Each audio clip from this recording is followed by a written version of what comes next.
बिहार प्रभारी मोहम्मद रहमतुल्लाह की रिपोर्ट। बकौल बेजा पुल पर अप्रोच पथ बनाया जाए, मिन्नत रहमानी। गिरफ्तार ग्रामीणों को रिहा करे पुलिस। सुपौल में बन रहे देश के सबसे बड़े सड़क पुल का निर्माण कार्य चल रहा है। इसमें कुल 171 पिलर होंगे तथा पुल की लागत लगभग 984 करोड़ है। यदि इस पुल के परिक्षेत्र में आ रहे सैकड़ों गांव हेतु एक अप्रोच पथ का निर्माण करा दिया जाए तो कोसी पीड़ितों के लिए काफी हितकारी साबित होगा। उक्त बातें कहना है सुपौल विधानसभा के पूर्व प्रत्याशी रहे कांग्रेस नेता मिन्नत रहमानी का। पुल निर्माण स्थल और कार्यगति का जायजा लेने के बाद रहमानी ने प्रोजेक्ट अधिकारी से मिलकर आग्रह किया है कि यदि अप्रोच पथ बनता है तो एक आमूलचूल परिवर्तन इस इलाके में आ सकता है। उन्होंने कार्यगति को संतोषप्रद बताते हुए कहा कि मैं शीघ्र ही भारतीय राष्ट्रीय राजमार्ग प्राधिकरण NHAI के वरिष्ठ अधिकारी से मिलकर भी उक्त बिंदुओं पर ध्यानाकर्षण करवाऊंगा। उन्होंने कहा कि कल कुछ ग्रामीणों द्वारा शांतिपूर्वक प्रदर्शन किया था, लेकिन कुछ लोगों को जबरन गिरफ्तार कर लिया गया था, जिसकी रिहाई होनी चाहिए। बकौल बेजा में पुल निर्माण चल रहा है, उसमें एक ऐसी मामला सामने आ रही है कि कई लोगों को गिरफ्तार किया गया, क्या कुछ अपडेट है? नहीं, मैं भी कुछ दिन पहले उस पुल निर्माण स्थल का जायज़ा लिया और निर्माण गति काफ़ी तेज़ी से काम चल रहा है, लेकिन ग्रामीण जो स्थानीय ग्रामीण है, कई सारे लगभग दर्जनों और सैकड़ों की तादाद में जो ग्रामीण है, उन लोगों का कहना था कि इस पुल निर्माण में यदि अप्रोच एक रास्ता बनाया जाए जिससे कि वहाँ के स्थानीय ग्रामीणों को भी फ़ायदा हो सके, तो इससे क्या होगा कि और कोसी के विकास में रफ्तार बढ़ेगी। लेकिन जब लोगों की बात नहीं मानी गई तो उन लोगों ने शांतिपूर्वक धरना प्रदर्शन का आयोजन किया था, वो भी निर्माण स्थल से हट करके।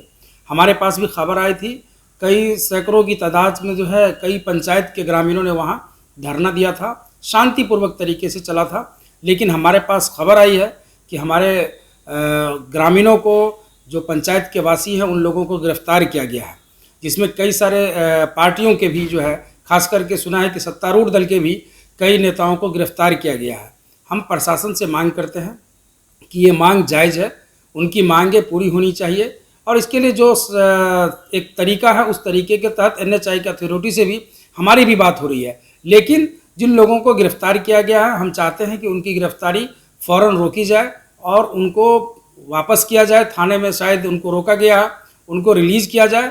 जो भी मामला है वो बैठ करके सुलझा लिया जाए तो ज़्यादा बेहतर रहेगा। और हम मांग करते हैं कि उस अप्रोच पुल एनी हाउ जैसे भी हो, जब इतने बड़े 984 करोड़ रुपये के पुल निर्माण जब हो रहा है तो कम से कम स्थानीय लोगों को उसका फ़ायदा होना चाहिए। इसके लिए हमें भी अगर NHAI की अथॉरिटी से यहाँ से लेकर के दिल्ली तक माननीय मंत्री से भी अगर मिलने की ज़रूरत होगी, हम मिल करके उनसे आग्रह करेंगे। अप्रोच पुल की आवश्यकता क्यों आपको दिख रही है वहाँ पे? देखिए, क्या है कि लगभग 10 किलोमीटर से ऊपर लंबाई है उस पुल की। अब इतने बड़े पुल, जो भारत का सबसे बड़ा सड़क पुल बन रहा हो, तो कम से कम ये वहाँ जो स्थानीय लोग हैं, अगर उनको उसका फ़ायदा नहीं मिल पाएगा तो ये पुल बनाने से सिर्फ 2 ज़िले के लोगों को तो फ़ायदा हो रहा है, लेकिन कम से कम वहाँ के स्थानीय लोगों को इसका फ़ायदा होना चाहिए। इसलिए अप्रोच पथ बनना बहुत ज़रूरी है, वरना क्या होगा कि उन लोगों को वापस वो उसी मुसीबत में रह जाएंगे। तो ये पुल बनाने का मकसद तो है कि कोसी पीड़ितों के लिए आप कुछ बेहतरी करना चाहते हैं, तो जब आप उनके लिए बेहतरी नहीं कर पाएंगे तो फिर क्या संदेश जाएगा?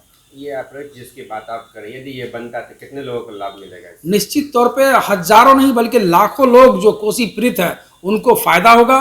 खास करके सुपौल जिला के जो कोसी पीड़ित है, मधुबनी जिला के जो कोसी पीड़ित है, और उनको फायदा भी होगा। साथ साथ हो सकता है कि आगे आने वाले समय में वहाँ कुछ रोजगार के भी रास्ते निकल करके आ जाएंगे, चौक चौराहे का निर्माण होगा। छोटे छोटे आप एक कांग्रेस से MLC प्रत्याशी मोहम्मद इम्तियाज है, उनके लिए यहाँ कैंपेनिंग कर रहे हैं, क्या कुछ अपडेट है, कैसा देख रहे हैं? देखिए, जिस तरीके का रुझान और जिस तरीके से लोगों में कांग्रेस पार्टी के प्रति और जो हमारे प्रत्याशी हैं मोहम्मद इम्तियाज जी, उनके प्रति जो लोगों का लगाव है, वो निश्चित तौर पे ये संदेश जा चुका है कि इस बार यहाँ से जो प्रत्याशी चुन करके जनता ने भेजने का काम किया है, जो खास करके चूँकि इसके जो वोटर हैं वो कहीं ना कहीं वो खुद प्रतिनिधि हैं, तो जो जनप्रतिनिधि जो चुन करके ऑलरेडी आए हुए हैं, उन्हें पता है कि आज किस तरीके से अफसरशाही चरम पर है, किस तरीके से भ्रष्टाचार चरम पे है। तो निश्चित तौर पे दरभंगा को भ्रष्टाचार मुक्त कराने के लिए जो जनप्रतिनिधि के जो मुद्दे हैं, क्योंकि जो हमारे प्रत्याशी हैं, कांग्रेस के जो प्रत्याशी हैं, वो ऐसे प्रत्याशी हैं जो बहुत ही पढ़े लिखे, सुलझे हुए व्यक्ति, और अभी जब ये सदन में नहीं है तब हजारों लोगों को वो रोजगार दे रहे हैं। हॉस्पिटल के माध्यम से, एजुकेशनल इंस्टीट्यूशन के माध्यम से, अलग अलग माध्यमों से लोगों को रोजगार दे रहे हैं। तो वैसे लोग अगर सदन में जाएंगे तो निश्चित तौर पे जो पंचायत के चुने हुए प्रतिनिधि हैं उनकी आवाज़ बन करके जाएंगे। आज के डेट में जो सत्ता में लोग बैठे हुए हैं उनकी हिम्मत कहाँ है कि वो किसी से सवाल कर सके। जो प्रतिनिधि हैं वो किनके पास जाए, क्योंकि जब सदन के अंदर जो विधानसभा के अध्यक्ष का कहना है कि हमारी बात एक दरोगा नहीं सुन रहा है, जब विधानसभा के अध्यक्ष की बात अगर दरोगा नहीं सुन रहे हैं तो एक प्रतिनिधि की आवाज़ कौन सुन रहा होगा। इसलिए अगर कोई सशक्त आवाज़ बिहार में बनेगी तो वो कांग्रेस बनेगी और दरभंगा के तमाम प्रतिनिधियों की आवाज़ सड़क से लेकर के सदन तक उठाने का काम इम्तियाज साहब करेंगे और निश्चित तौर पे यहाँ के जनप्रतिनिधि जितने भी हैं वो इम्तियाज जी को सदन में भेजने का काम करेंगे। सबसे बड़ी बात यहाँ है, दरभंगा से बीजेपी और जेडीयू दोनों चुनाव लड़ रही है, इसमें आप अपने आप को कहाँ से देख रहे हैं? देखिए, लड़ाई जो है वो जो भारतीय जनता पार्टी वो अच्छे ढंग से जानती है कि आज की डेट में लड़ाई भारतीय जनता पार्टी को कांग्रेस से नहीं है और उनकी लड़ाई भाजपा को जदयू से लड़ाई हो चुकी है। वो सदन में भी हमने देखा है कि बिहार के मुखिया वो किन से लड़ रहे हैं वो जग जाहिर हो चुका है।